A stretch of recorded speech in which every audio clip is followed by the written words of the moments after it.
This is the original esport racing game. This is iRacing.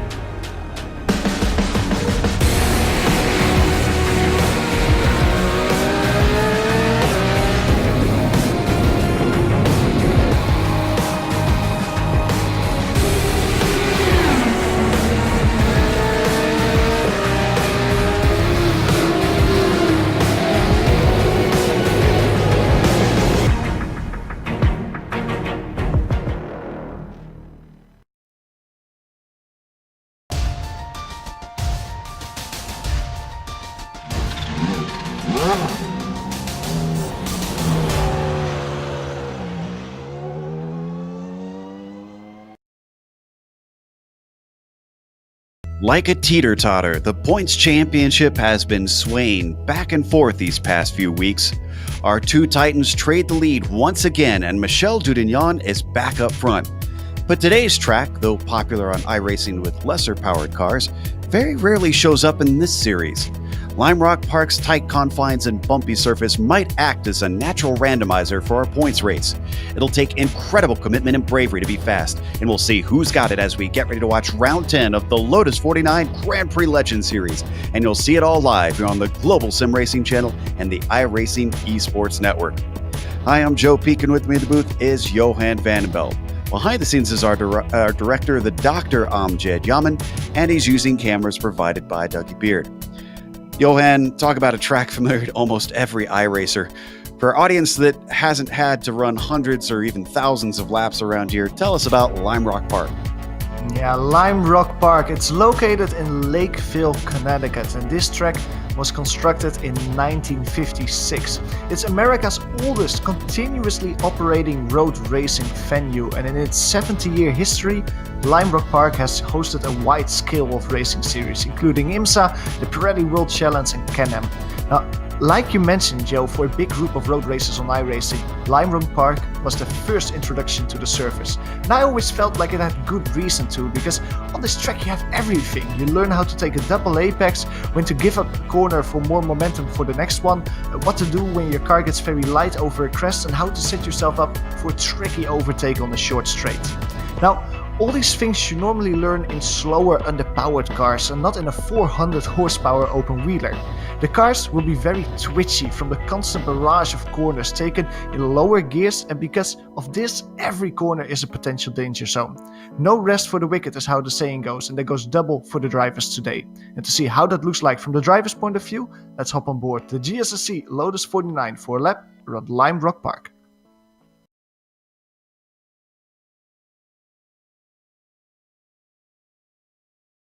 All right, we're in the GSRC Lotus 49, so let's do a lap around Lime Rock Park.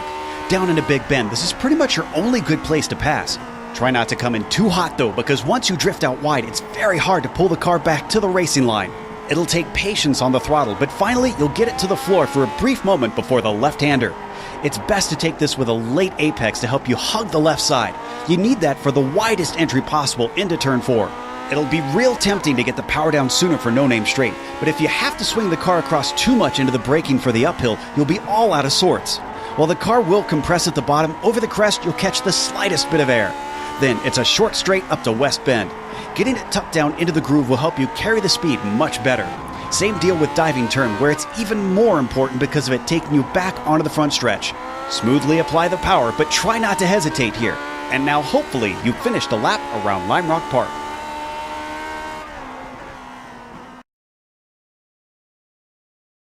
Going to be a lot of those laps here around Lime Rock Park. They'll tick off very, very quickly. So knowing that, let's go through the championship. I mentioned it in the intro, looking at the F1 Drivers' Championship. It is swung back to 5 points in favor of Michel Dudignan, complete reverse of last week. You can see they've swapped places there in the minus one.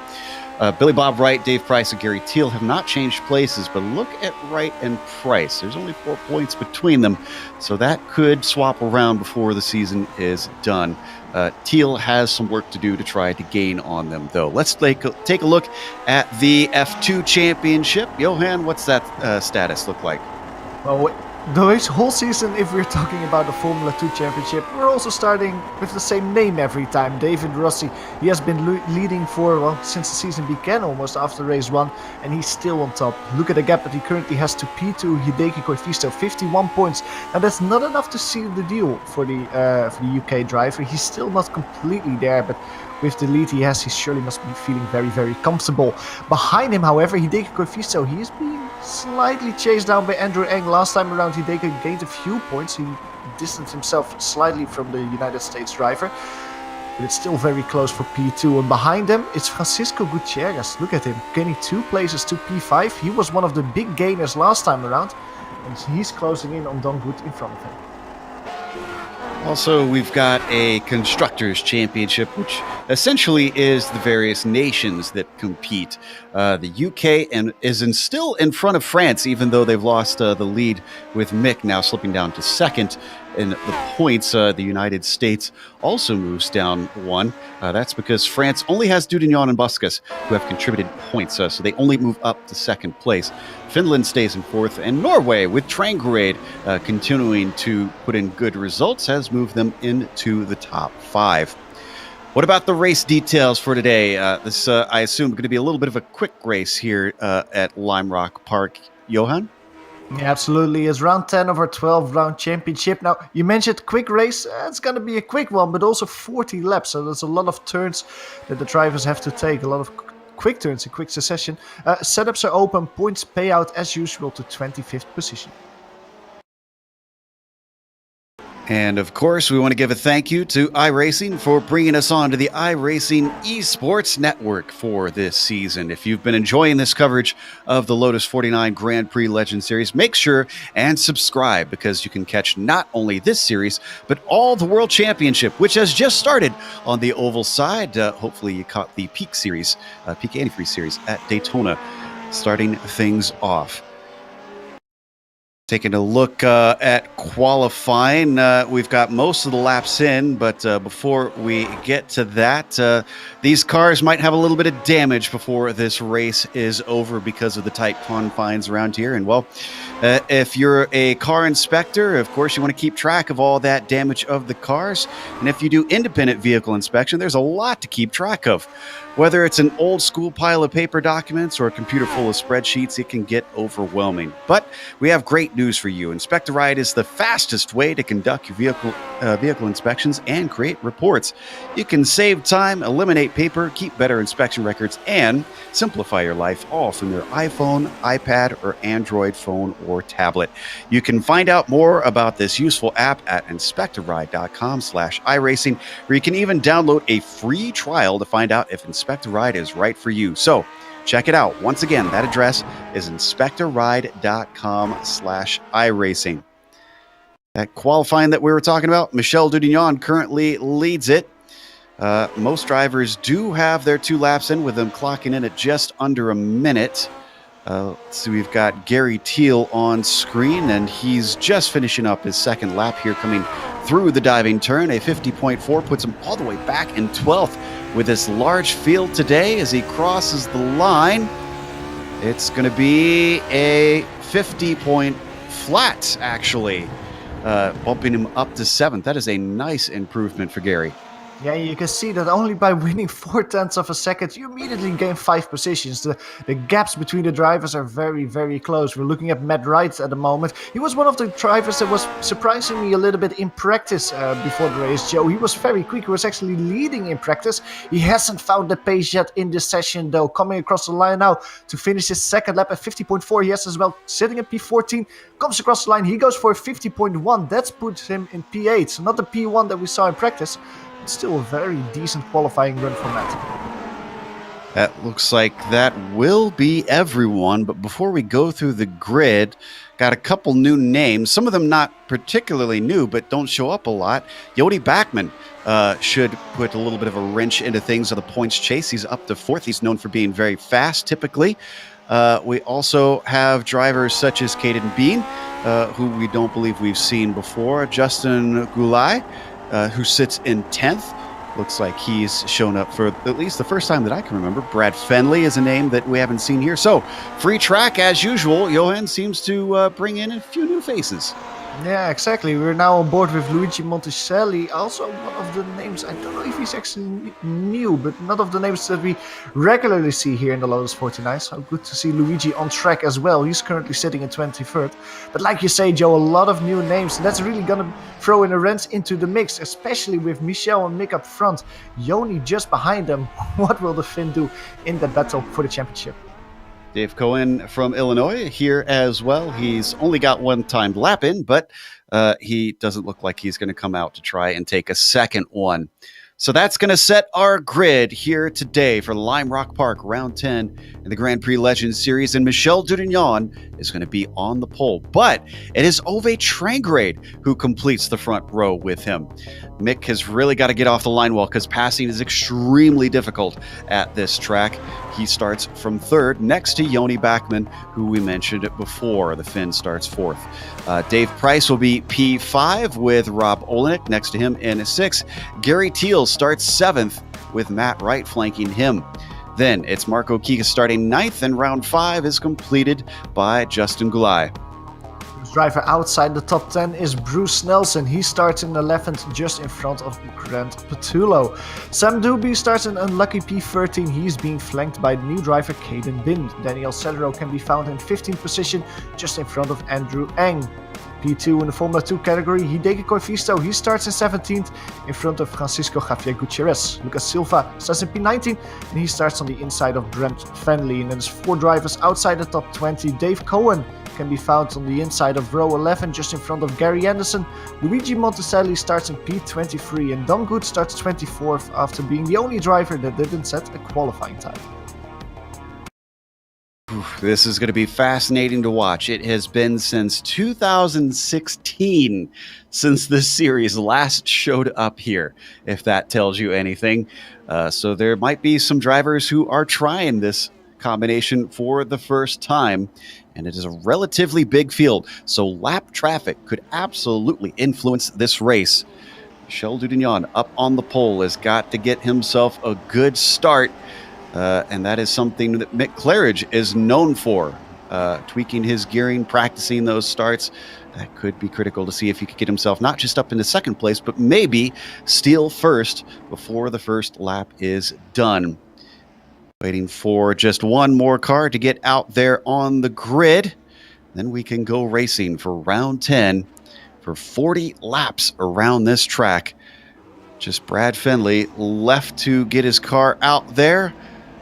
Not sure if maybe he's going to elect to start from the pit lane since it's taken him a while to come out. Don't blame him if that's the case, especially if he's new to the series. Got Gary Anderson blinking quite a bit on the grid, which is not good news as well, especially if you're going to have to lap him. Looks like Brad will not take to the grid. So as the lights come up, green flag is out here in round 10 of the Grand Prix Legends Series. It is a pretty decent start from Dudignon, but Ove Trangrade, looking around the outside, tries to force the issue. Instead, he finds himself losing that spot as Mick Claridge is deep on the brakes into Big Bend. Everybody trying to sort themselves out as it switches back into the left-hander, and it looks clean for now. Absolutely clean, but it's very close though for P3. Johnny Beckman being put under pressure by Rob Olenek, coming onto the back straight, Murnau straight it is. Everyone single filing, however, no one side by side. Everyone trying to get back to the racing line for the uphill court. Is anybody going to lose it on this first time through? Everybody, it looks like even before they get to it, we got somebody off. Andrew Eng spun it around in that corner. He hit the wall, not very hard. I think that he can continue. He seems to be the only driver that couldn't put it straight there. Gutierrez as well found himself going off. You could see him heading to the inside. And then we had a car that hit the wall before they even got to the corner. There's Eng sliding off to the grass on the inside of the corner as well. I think that car that we saw going off earlier was Grant Petullo. He's currently sitting in the pits, however. Now going back to the lead battle, Mick Claridge is in P2. He's putting pressure on Michel Dudignon. But like you mentioned, Joe, it's so difficult to find a pass here.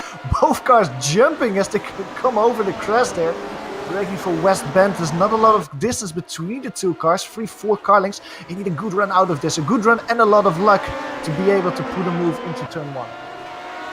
And I think one of the key things that we saw is that the practice that many of these drivers were in was very cool, and it is extremely hot out on the track right now. So we'll probably see a lot of sliding around as we ride on board with Dudonian. Look at that, 114 degrees Fahrenheit on the surface. Absolutely cooking.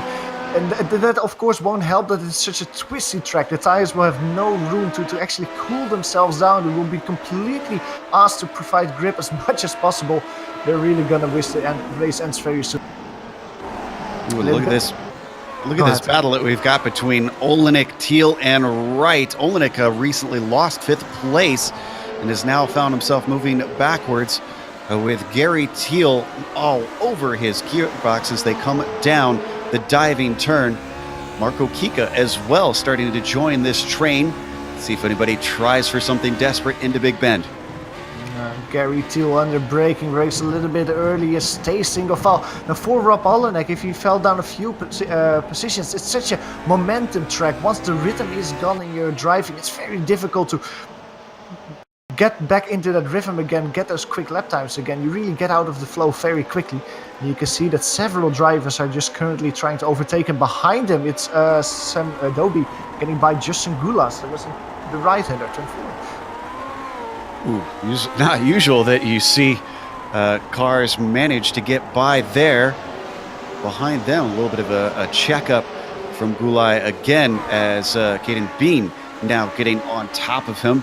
Car struggling to find the power off of that crest. That seems to be causing some opportunities as they hit the front stretch once again.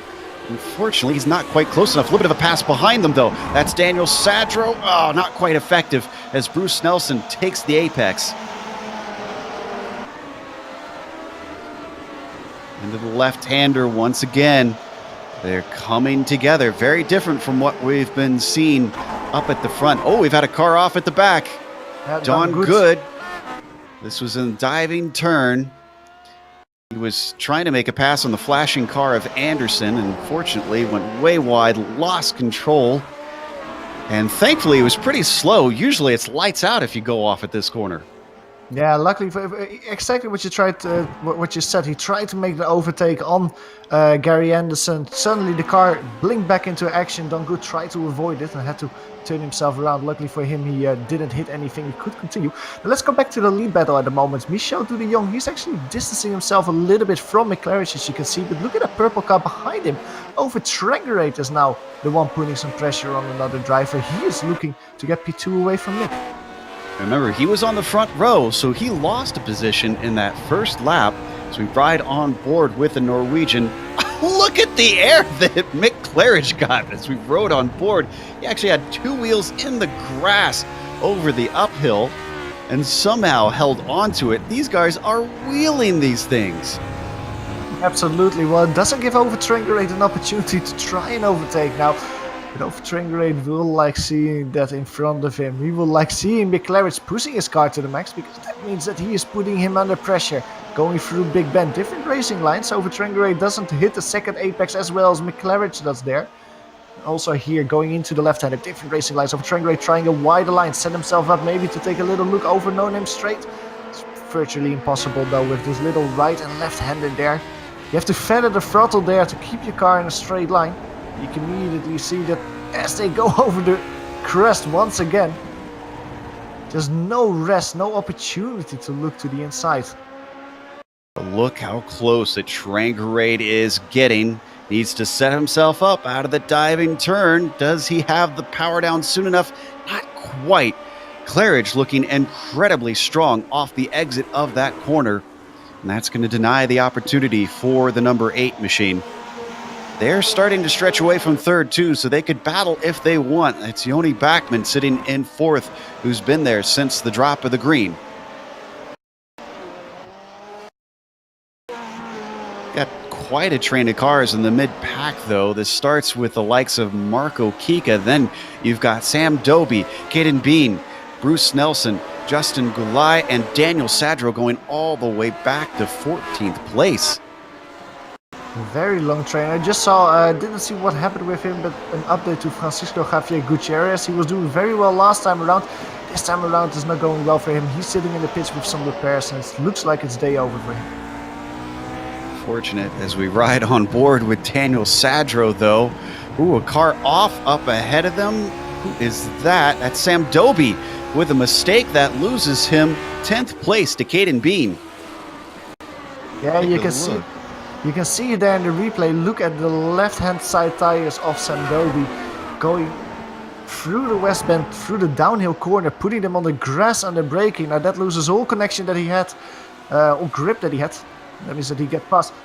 Oh, Caden Bin, however, got by him. And take a look at Caden Bin. What happens with him going into the left-hander this time around? Because he loses there as well. He just had made an overtake on Sam Doby.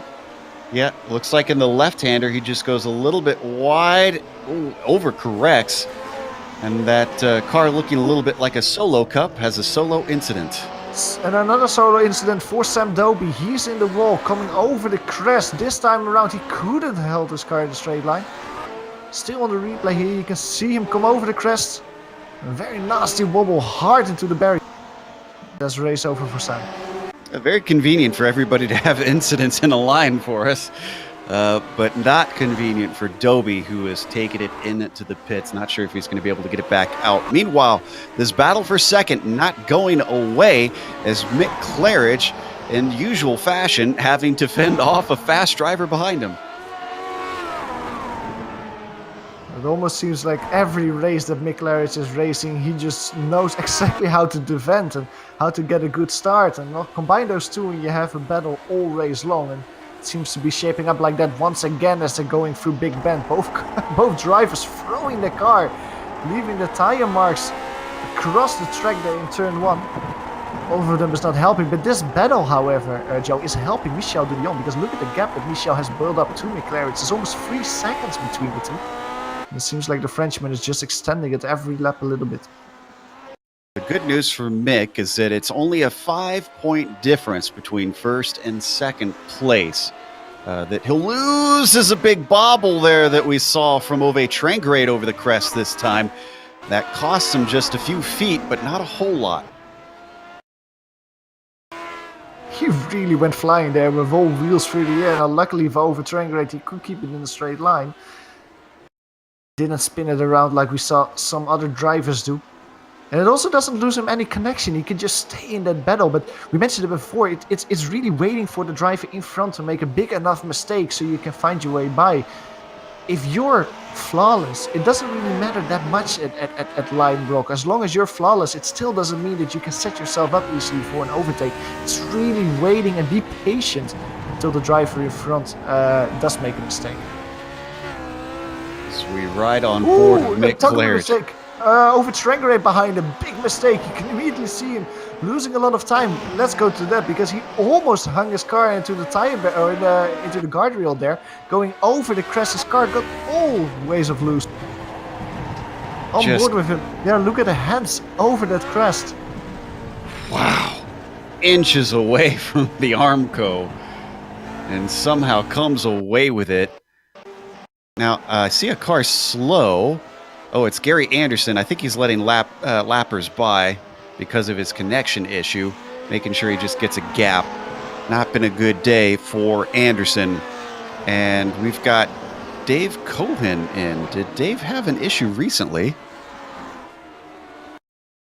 Well, it looks like it was a little bit ago, but it was also on the uphill. That's bit a number of drivers. He did what Ove Trengrade managed to successfully do, did not do what he managed to successfully do and ran into the barrier. Let's jump back to Olenek here, and a little bit of a fight with Dave Price. This is for P5. Yeah, a bit what we're seeing with the battle for P2 as well. Two drivers that are very close, trying to put the driver in front under pressure, try to force it into a mistake. Rob Olenek is not close enough to really put any pressure and any extra drops of sweat on the forehead of Dave Price at the moment. To find his way, close down the gap a little bit. Another battle that I was seeing a little bit close is the one between Bruce Nelson and Daniel Sadro. That's the battle for P10. those drivers are a little bit close. Last time around, Bruce Nelson was quite a bit slower than Daniel Cedro, half a second. He has closed the gap once again to Daniel Cedro. And this is the battle for the top 10 position, the final position in the top 10. Cedro's been in a few fights here today. He was stuck in the middle of that train, which looks like it's mostly dispersed. And despite all the laps that you've watched, 15 in, we're not even halfway through this race at this point. You've got a little ways to go. Cedro seems to have some speed. Look at him stretch away from Snelson now. I wonder if maybe it was a case of just Cedro recently overtook Snelson and is starting to pull away now. That could very well be a lot of speed difference between them at this moment. Meanwhile, the leaders, they are encountering traffic for the first time. Luigi Monticelli was being overtaken last time around by, well, basically the whole top 4. Now it's Andrew Eng being chased down by Michel Dunion. In front of Andrew Eng, Brett Fenley isn't that far away either. So we have around 16 drivers still on the lead lap, Joe, but all those drivers will be caught very quickly. Now, mind you, this is only a 50 second, less than 50 seconds per lap. You can see in qualifying that the gap between the quickest driver and the slowest driver was, well, a little bit more than 3 seconds. So this whole train of cars, this whole conveyor belt will get quicker and quicker, caught up with the drivers, the traffic in front of them. Dunion manages to get by Ang through the left-hander. Now Mick Claridge has got him. But is Mick going to catch him in a little bit more of a convenient spot? He might find him on the front stretch and be able to easily go by on a straightaway. Let's see here. Oh, no, he's going to pull over, let him through. Oh, and it compromises the exit of Mick Claridge exactly where he didn't want it. That's going to cost him some time for sure. I mean, the heart was there, but not exactly the... Yeah, not the best of places to try and let them through, unfortunately. Oh, as he almost gets run into by Dave Price through the first corner. There's, unfortunately for Ang, there's so few places to hide around here. I guess at some point he does kind of have to let people through in corners. You kind of cannot find another place to do it. The straights are so short. You kind of have to stand still to leave them by in a good way. Michel Dunion, on the other hand, he is catching up to some traffic now in the form of Brett Fenley going through the last corner. This is a lot better compared to what Mick had last time around. Brett Fenley waited until the exit of that corner to be overtaken. You can see that the gap between Michel Dunion and Mick with that little bit of traffic has increased. 3.3 seconds between them. Now, over Trangrade, after his mistake, he cannot find his way back to the rear of Mick Claridge. That gap has increased to a little bit over 2 seconds. Looking at 12th place. Whoa, what happened to Goulet? He is off course. And this is in diving turn, a monster accident for him. He completely lost his car on the way down towards the downhill corner. He was being put under pressure by the car behind, that's Caden Bin, and just under braking got loose. Hard into the tire or into the guardrail there. Now he tries to continue his car, but immediately goes to the pits, knows that it's day over for him. Yeah, there was no tires where he hit. It was just straight into metal. And this is probably day done for the number 9 car. Meanwhile, looking up at the top, Michel Dunion rifles laps off and is stretched out to 3.7 seconds over Mick Claridge. Now, he has gapped himself to Ove Trangrade. Looks like lap traffic has helped that somewhat. They're taking Brad Fenley another lap down. Instead, now the Finn has come up to the back of Ove Trangrade. Joni Backman challenging for a podium. Scandinavian battle here, Norway versus Finland. Now Joni Backman has been quicker. Now that might have been because of traffic, but the gap between Joni and Ove has been decreasing little bit by little bit in the last 10 laps. The gap between them now is only 1 second. But can Joni actually close down that gap quick enough to try and move on over Trangrade and really put him under pressure? Half of the race is now completed. There's not a lot between them now, but also not a lot of traffic in front of them. The next lap car is Hideki Corfisto, but he's around quarter of a lap in front. I'm loving the images that we're getting from Dougie's cameras of that crest. I've seen so many cars get 4 wheels off the ground over there. We'll have to do a compilation afterwards or something. It's just incredible. Not often in racing that you see this anymore. We ride on board with Yoni continuing to give chase on Ove. Hasn't dropped off, but also hasn't closed in a whole lot on the Norwegian. Behind them, ooh, look at how close this is side by side. This is Dave Price and Rob Olenek, and Price is going to come out on top, taking 5th place away. Yeah, but Rob Olenek isn't that far behind now. This whole move is because of some traffic in the form of Brett Fenley, who was being overtaken last time around. That really set up this whole battle, an overtaking opportunity for the drivers. So going to a replay of that. Let's see. Looks like Price was already ahead, so offered an opportunity for Olenek to take 5th place away, but not quite there. A little bit of a bobble on the uphill. He gets right up on top of him.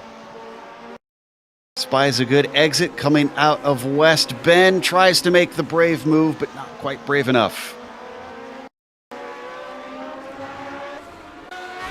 They're still very close though, coming through the last corner now, coming over start-finish at this moment. There's only 0.3 of a second between them. Rob Olenek is looking, but he needs once more to maybe utilize a little bit of traffic to find a way by. Just looking, just trying to prod here and there to find a way past Dave Price. In the meantime, Joni Beckman, he's starting to close down the gap to Ove Trangerade. The gap between these two drivers only 0.7 of a second, so that's already 0.3 in the bucket for Joni Beckman. He needs to find a little bit more to try and put his car side by side with Ove Trangerade. Yoni, a driver not afraid to try an aggressive move, and I think that's what he's going to need here to make this overtake. If Trangerade doesn't make a mistake, that is, at least. We've got a number of cars in and out of the pits. Thankfully, I haven't seen it cause any problems down to the first corner yet, but that pit lane dumps you right into the racing line. So drivers, after getting their repairs, will have to really be heads up. Sounds like we got a bit of a battle farther back in the pack that you've been watching, though. Yeah, it's the one between Luigi Monticelli and Andrew Eng. Ooh, it's a shame that Andrew Eng is actually going into the pits or taking a slow down there, letting some people by. I don't know exactly what happened with Andrew Eng, but those two drivers were very close until we put the camera on them. Then Andrew Eng immediately slowed down to the inside. He got passed by Hideki Corfisto in front of him, so I think it was some lap traffic that he was letting by. But Andrew Eng, he is quicker than Luigi in front of them, and once Luigi gets passed by some lap traffic, I think that Andrew Eng will be once again right over the rear of the Italian. Maybe just a little too polite from Andrew, trying to slow up a lot to let those cars go by. We're now past halfway through this race, and though much of the field is splitting apart, there are a few battles that persist around the track. 3rd place we talked to you about, with Trangerade and Bachmann fighting for that. Yoni has unfortunately lost those 0.3 that he gained. Price and Olenek fighting for 5th is still very close together as well. And then from there, the only other decently close one that we've got is Kika and Sadro fighting for P9. That's actually a new battle, because Daniel Sadro is a lot quicker than Marco Kika at this point of the race. Last time around 0.6 of a second Daniel Sadro won. So that's quite a big difference at such a short lap time. Now Brett Fenley in front of him, he is being caught right at the wrong moment for Marco Kika, right in the last corner. That will hurt his exit speed a lot. Let's see what the gap is coming over start-finish line between these two drivers. Marco Kika coming over the line doing a 50.5. Daniel Sadro in the meantime 50.2. So again 0.3 of a second advantage for Daniel Sadro. The gap between these two drivers is now under a second. It seems like the Midwest driver is closing down quickly. Fenley has another problem, and he goes a lap down because of that. Let's see. Looks like he was trying to let some traffic by and unfortunately just spun himself out into the first corner. So as we continue to watch Kika, and Sadro up and over the crest, Kika just holding him at arm's length for the time being, down to complete another lap across the front stretch. The battle for P15 is heating up again. Almost contact last time around through the right-hander between these two drivers, as Andrew Eng actually has a really right moment trying to let Michel Dudillon back. Once again, we're putting the camera on them, Joe. You've cursed him. Andrew Eng is letting some... Yeah, I really cursed him. I don't think we should look at this anymore because once again, immediately let someone by. Now the gap between him and Nick Claridge is quite big for now. So hopefully for Andrew Eng, he can just focus and try to get by Luigi because he's quite a bit quicker than Luigi. He catches up very quickly once Luigi is also overtaken. It seems like Andrew Eng is just, well, you said it before, very, very polite with the people behind him, trying to lap him. Meanwhile, we're looking at our leader once again. Michel Dudillon looking to extend his gap over Mick Claridge in the points race here today, as he puts another lap on Anderson. In fact, there's quite a few cars between himself and Claridge at this point. Lap traffic certainly playing a nice little buffer for the Frenchman. And that was Andrew Eng going by Luigi Monticelli, going over the uphill, over the crest, because Luigi Monticelli got completely caught out by the blinking Gary Anderson in front of him. Had to check up completely, lost all the momentum that he had, and Andrew Eng was the one who chose the outside line and got by. Yeah, the Italian finally using the traffic to his advantage for once. I guess he was so polite, karma paid him back. There he goes right on by, easily overtaking the number 22. In the meantime, Joni Beckman seems to find more and more pace towards Over Trangrate. Over Trangrate now trying to find a way by Luigi Monticelli, going towards the uphill. That's really a good line from him, but Joni Beckman gets completely caught out there. Behind the Italian there, has to check up completely going over the crest. You can see that because this time his car didn't get loose from the ground. Look at the gap in front of him. He loses around a second to Over Trangrate with that. Second half a second. Riding on board with the fin. You can see how much that tack is just having to zip all over the gauge. That is one thing that I found was also tricky. How many gear shifts that you're doing around here as he overtakes more traffic. But the gears are so short. These are already powerful cars and so twitchy. This just exacerbates that from what I found. Absolutely, it's a very tricky track to drive because of that. In the meantime, the battle is heating up between Marco Kika and Daniel Sedro. That's the battle for P9 we were looking at a little while ago. Well, last time around, Daniel Sedro almost put his car side by side through the last corner. Didn't work out, however. He's there, he's very close. With only 11 laps to go, Daniel Sedro knows, well, there's basically 11 more chances for an overtake going into Big Bend. Following here through the uphill corner, both getting over the crest, both getting relatively well over the crest. Not a lot of difference between the two drivers through West Bend here.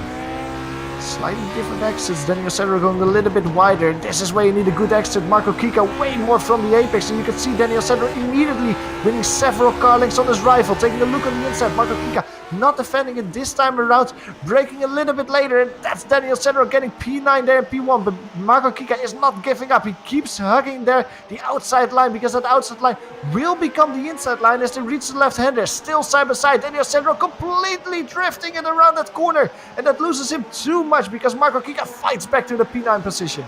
Incredible stuff. I didn't think it'd be possible to defend from the outside in Big Bend, but Kika somehow did it and reclaims P9, but Sadro is not done with him. Continues to put the pressure on the fin and finally backs out of it as they hit West Bend. I think that's just temporarily, because this is where we started last time around. Daniel Sedro through the last corner, Marco Kika wobbling a little bit. Not as bad as he was last time around. I will doubt Daniel Sedro have an opportunity to take a look on the inside. He tries it at least, but not close enough to actually make a move. He has to go back single file. There's a little bit of traffic in front of them in the form of Gary Anderson. He might play a factor and might be in a little bit of leverage for Sedro to get by. Wow, Kika's robust defense is making life difficult for Daniel Sadro. He just wants that 9th place, but it unfortunately is not playing into his hands. And all this fighting is allowing Justin Goulet to catch up, but he is a lapped car, so if he catches them, hopefully he doesn't get involved in this. Down through diving turn once again. This is where Sadro has been proving to be very strong, but I think finally Kika's gotten on top of his demons and he gets a good exit out of the final turn, finally. Yeah, I think this was not necessarily Daniel Sadro having a bad final corner. It was Marco Kika finally having a good final corner. You can immediately see what that does to him, man, because he gaps Daniel Sadro with quite a bit going into turn 1 and, well, basically relieves all the opportunity for a move into turn. Continues to apply the pressure. Sadro's not going to give up on this until that checkered flag falls up and over the crest again. It's fascinating how, as we have the battle for third closing in on one another between Traingrade and Backman, watching those two in the mid-pack come over the crest, I'm seeing a lot less air compared to our leaders. These top cars seem to carry so much more speed over that fifth corner.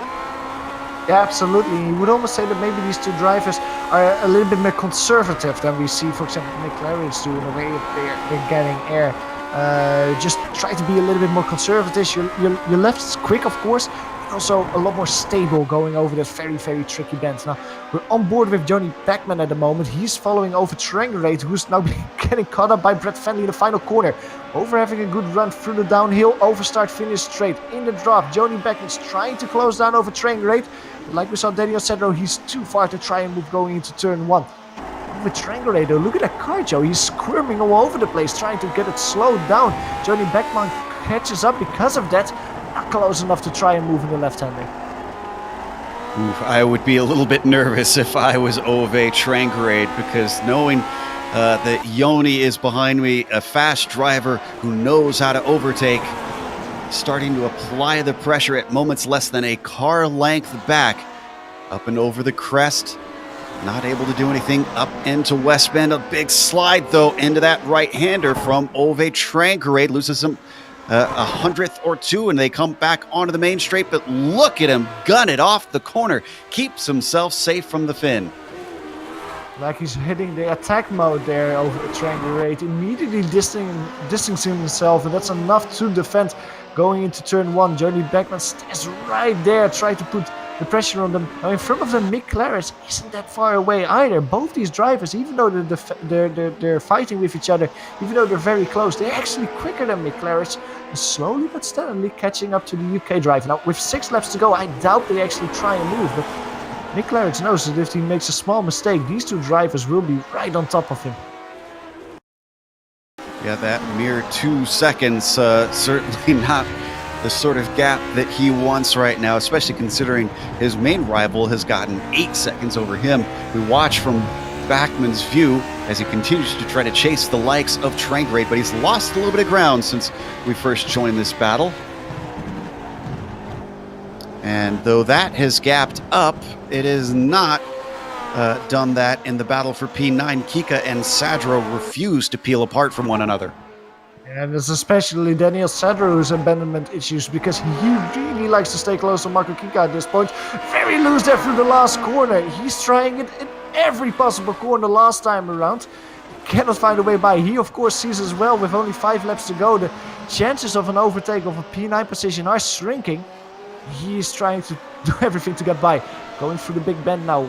Taking a little look at the inside. He's too far away to try and move there, but Marco Kika a little bit messy there through the left-hander. That loses him all the momentum over No Name Straight. Very close, less than a car length between the two. Daniel Sadro has to check up because they cannot put it side by side through there. Over the upper, over the crest. Look at Daniel Sadro fly there over the crest. Not close enough to try and move it to West Bend. Little bit of desperation starting to show from Daniel Sadro, poking his nose in anywhere, taking risks in places that he wasn't before. Once again, a good exit out of the final corner. He sticks his nose in for what looks like the umpteenth time, but once again, just like before, it's the same story. He can't get to the apex first, and Kika denies him. At some point, will this work before the laps run out?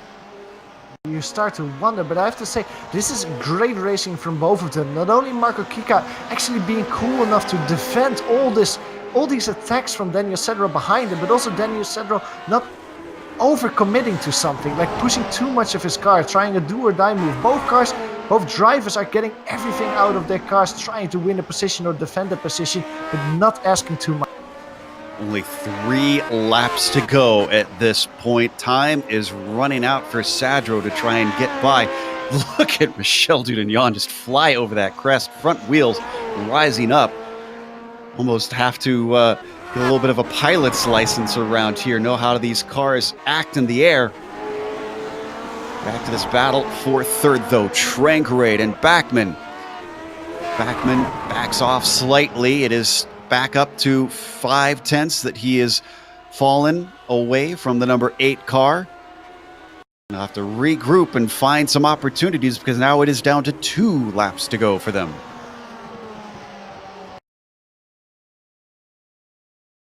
The gap between them grows slightly. The gap between Daniel Sedro and Marco Kika is shrinking. It almost seems like Daniel Sedro had a little look going to the uphill corner. Didn't manage to make it stick now, but going through the last corner. This is, well, basically the last time, second to last time. They could try and move Daniel Sedro, not close enough. A little bit of traffic in front of him.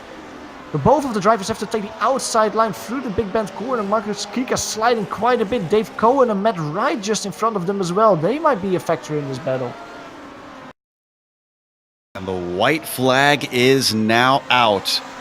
Dudignon coming around for the final time with 8 seconds holding station ahead of Mick Claridge, looking to take more points on him here today. I'm keeping an eye on the other battles as we watch this number 1 take what is effectively a victory lap here today at Lime Rock Park. It's been a long time since these cars have visited, but boy, are they putting on a good show, and Michel Dudignon showing you how to race around this track with aplomb.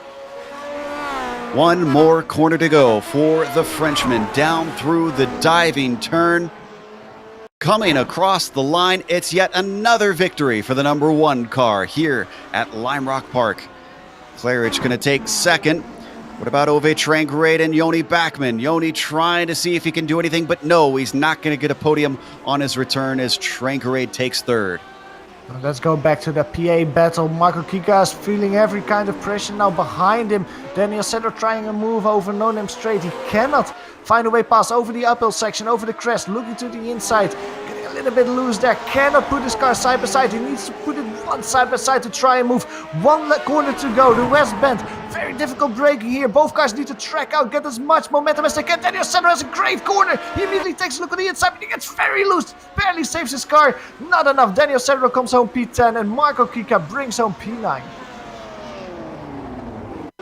Let's watch that finish once again. Awful close. Tried his best to get that run off the corner, and he did get it. If he hadn't have bobbled, I think maybe he could have snatched that position away.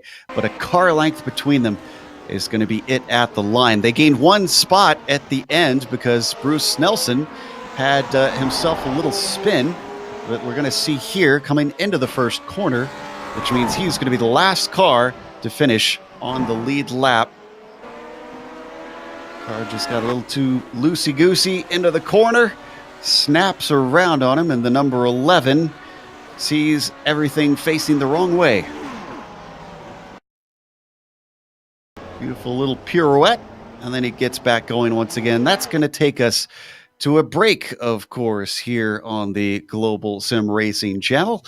And we're not done with the broadcast yet, though, because here on IESN, we'll have the official results as well as driver interviews. Stick around, though, because on screen, you're going to see all the upcoming races here on GSRC.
Welcome back to Lime Rock Park. We just watched round 10 in the Grand Prix Legends Series. These Lotus 49 cars literally catching some air here at this short little track.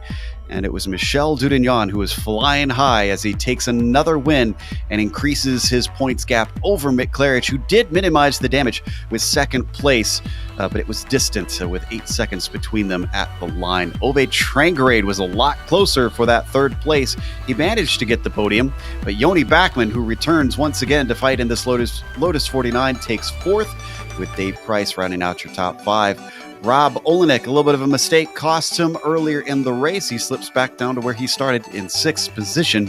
Then it's Gary Teal taking P7, followed by Matt Wright in 8th. 9th goes to Marco Kika, who just barely beat out Daniel Sadro. There was about 2/10 between them at the line. Sadro rounds out your top 10. Last driver on the lead lap, Bruce Nelson, he's classified in P11. Hideki Corfisto winning 5 positions. Comes home in P12, 1 lap down. Brett Fenley, he's one of our 2 hard chargers today. Brett won 7 positions during the race. Great run from him from P20. 13th in the end, and P14. Luigi Monticelli, he's the other hard charger. He won 8 positions in the race. Started in P23, coming home in P15. Well done by him. Justin Goulet, he comes home P16 in front of Gary Anderson and Caden Beadman. There's a few drivers that basically had to stay in the pits for a while, get some repairs done. Dave Cohen classified P19. Sam Doby is the last driver in the top 20, and then outside of the top 20 we can find Lucas Silva, Don Good, Francisco Javier Gutierrez, and Grant Petullo. He is classified in P24. Had a lot of attrition here today. We didn't really mention that as a storyline, but it certainly affected the results out there. No attrition for Mick Claridge, though, who manages to take P2. Mick didn't seem like you had a whole lot to battle with throughout the race. So talk to us a little bit about the track itself. We saw both you and Michel and Ove getting monstrous amounts of air on the uphill. I mean, how do you deal with the car getting air? Is there a method to try and managing to float it correctly? Oh yeah, there totally is 100%. Yeah, as you turn right into the dip of the hill, you've got to have your foot down hard, and then as the car goes light off the brow of the hill, you just got to lift off. If you keep your foot down, the back will just go down and the front will lift up. But yeah, it's a bit of a lottery whether the car sort of flies straight. You know, sometimes it can land on the left wheels, and that's when you normally get this big slide going on. You know, so yeah, it's a bit scary sometimes. So this track hasn't shown up since, I believe it was 2016. It's been a while. Do you think this one should show up more? It seemed like it had really good attendance. I'm guessing due to being a free track. Yeah, that's what it's probably why it is. Yeah. Yeah, we should have it again, and we should put it earlier on in the season, to get more people in the car. And then if that happens, then they normally stay, or, if they could stay after that, it's perfect, But yeah, I reckon this should be on the schedule every time, and early, along with Watkins Glen.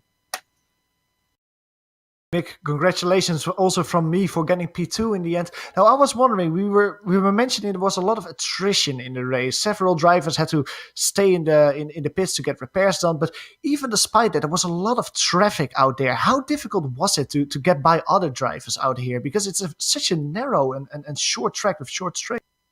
1 second. I've just been handed a letter from Tony Gardner, president of iRacing. He says that Michel's account was used by iRacing today for AI training. They set it on 104%, and they're going to use it next week as well. that explains a lot. Then how are you going to compete with that? Yeah, no, he was on fire today, man. He's been on fire all week. He's been so fast all week, and he let me set up and everything, and I couldn't even get it around the track. It was just insane how fast he was this week. But your question, yeah, a lot of attrition. Yeah, it's a real tough track, and I can't remember your question. Now, how difficult is it to find your way by the traffic here? Because it's such a short track with a lot of speed difference between the drivers. Was it extra difficult here to find your way by?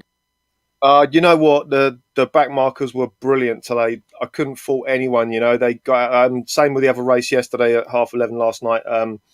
everyone was perfect. They just got out of the way so well, and no one made it hard for me at all. Hats off to all of them. Excellent.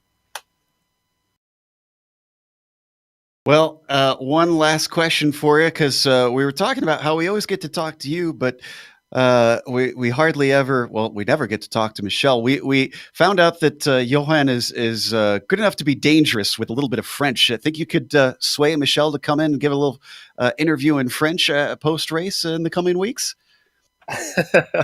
I shall try. That's all I'm going to say, mate. I'm pretty good mates with Michelle, as you know. We send each other a lot of messages and have a good old chat on the in the practice servers, and I understand why he doesn't want to do interviews and stuff, and that's fair enough, But I will try, mate. I will try.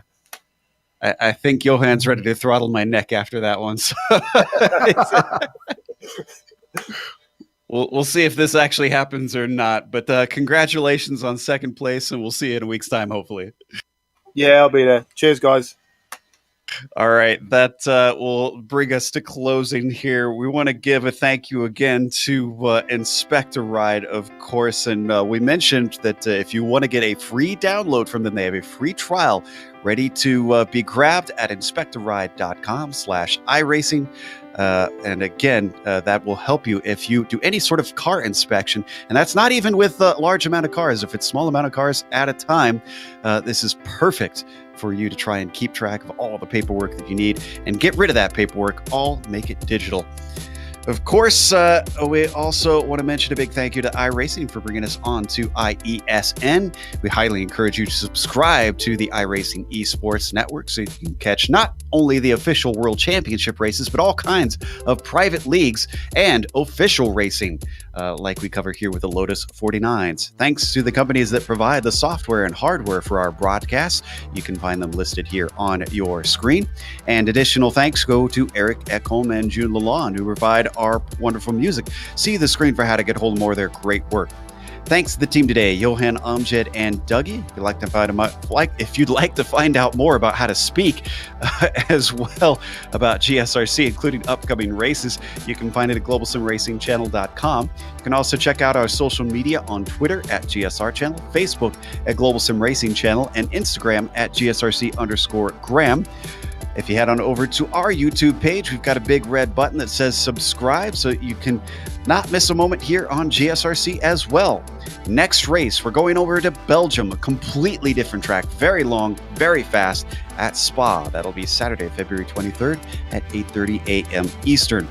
We have upcoming races for other series listed on the screen, so check those out and mark them down on your calendar. But until next time, race clean, race hard, and we'll see you on the track.